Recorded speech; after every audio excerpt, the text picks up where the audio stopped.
Welcome to my fables. Please subscribe for more books read aloud. Dora the Explorer's Halloween Hoedown. Dora and Boots were getting ready to celebrate Halloween. Their friend Benny was having a costume dance party at his barn. He was calling the party the Halloween Hoedown. "I'm a tiger, un tigre," roared Dora as she zipped up her furry costume. "And I'm going to be a clown," said Boots. "I'm going to make everyone at the Hoedown laugh with my silly clown dance." He juggled his pointy hat, his red nose, and his big blue clown shoes. "That's so funny, Boots," giggled Dora. "But you'd better put on your costume now. Benny's Halloween Hoedown is starting soon." Just then, a jack-o'-lantern rolled out of the bushes toward Dora and Boots. But it wasn't just a jack-o'-lantern, it was Swiper. The sneaky fox grabbed Boots' clown costume and tossed it far away. "Hee hee hee, you'll never find it now," said Swiper, and he rolled off. "Oh no, my costume! I need it for the Halloween Hoedown," cried Boots. Dora hugged Boots. "Don't worry, we'll find it before the Hoedown starts," she promised her friend. "Who do we ask for help when we don't know which way to go?" asked Dora. "Map," answered Boots. Map hopped right out of backpack. He was wearing a pirate costume. "Ahoy, mateys," said Map.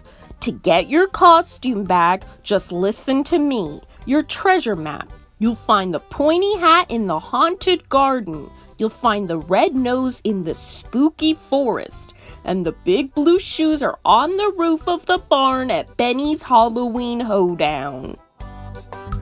Dora and Boots set out for the haunted garden, but suddenly the path split in two.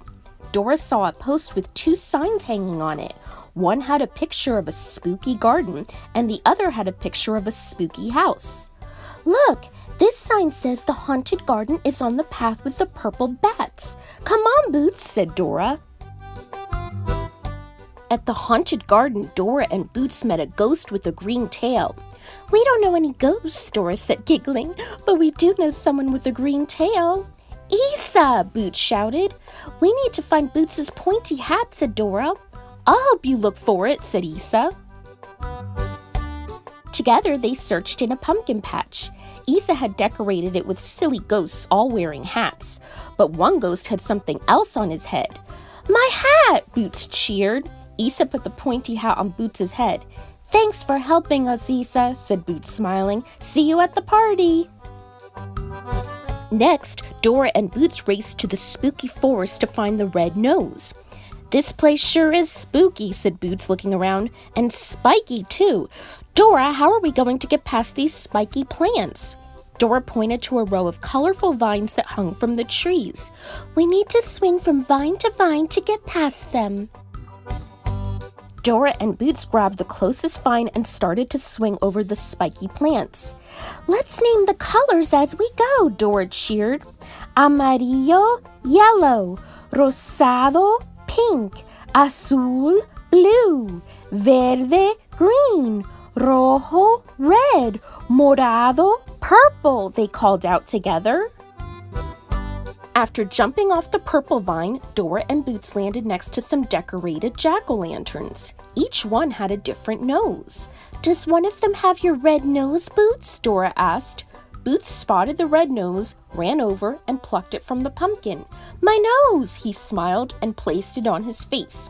"Vamonos! Let's hurry to Benny's barn so we can find your shoes before the Halloween Hoedown starts," said Dora. Suddenly, Dora and Boots heard a honk. It was their friend Tico in an astronaut suit. He was driving a spaceship car. Tico offered Dora and Boots a ride to the party. But a thick layer of fog lay over the road. "It's too foggy for Tico to drive," said Boots. Dora noticed some twinkling lights in the trees. "I see some friends who can help us, the Bugga-Bugga-Bugs. If we call to them, they can light the way. On the count of 3, let's yell, Bugga-Buggas. 1, 2, 3. Bugga-Buggas," the 3 friends shouted. Mama Bugga Bugga and her babies buzzed over to Dora, Boots, and Tico, their bright taillights glowing. Tico could see the road again. He followed the Bugga Buggas all the way to the Halloween hoedown. "Gracias, Tico," Dora said as she and Boots hopped out of the car. Outside Benny's barn, music was playing. The party was about to begin. But Boots still needed to find his big blue shoes. He jumped up and down, pointing at the roof of the barn. "My shoes! There they are," he said. "But how will we get all the way up there?" Big Red Chicken, who was dressed as a big red witch, had an idea. "I brought my magic broom to the party. You can use it to fly up and get your shoes. You just have to say the magic words, 'Broom, broom, you can fly. Give us a lift into the sky.'" Dora and Boots climbed onto the broom. "Broom, broom, you can fly. Give us a lift into the sky," they chanted. The broom sparkled and slowly began to rise into the air. In an instant, Dora and Boots were flying. Dora and Boots swooped toward the barn. Boots grabbed his shoes off the roof, and the broom landed gently on the ground. Boots put on his big blue shoes. His clown costume was complete. "We did it!" cheered Dora. Inside the barn, everyone was dressed up for Halloween. "Time to start the Halloween hoedown. Grab a partner," said Benny. The Fiesta Trio played a fast song. Dora and Boots linked arms and spun in a circle. "And now for a special treat. Boots the Clown will do his special clown dance," announced Benny. Boots stood in the center of the room and did his funny clown dance. The crowd laughed and cheered and danced around him. "Happy Halloween, everybody," said Dora. The end.